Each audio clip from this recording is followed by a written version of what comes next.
In an earthquake, I believe I'd be prepared more so at school than at home, because I believe that getting direction from the teachers and professors would be better for survival than at home being with my family and all of us not knowing what to do.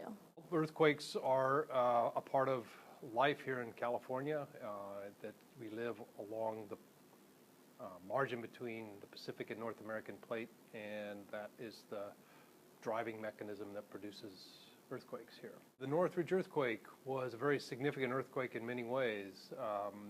Significant for people obviously that live in the northern San Fernando Valley and the Santa Clarita Valley. It was disrupted their lives and was an example of what damage earthquakes can generate.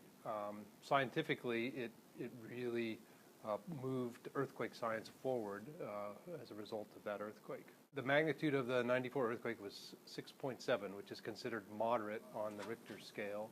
We know that California has, on average, a magnitude 8 earthquake every 100 to 200 years or so.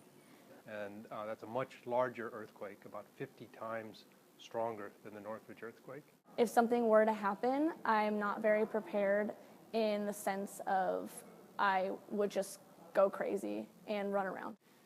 People need to be aware of 3 things. They need to know to drop, cover, and hold on when the strong shaking starts.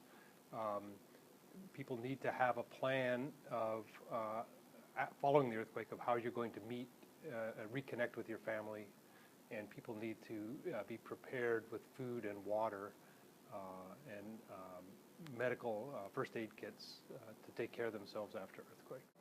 I do not have an earthquake preparedness kit. I only have a little first aid kit that you get from Rite Aid that only has Band-Aids and maybe Neosporin. I believe I should probably get a kit.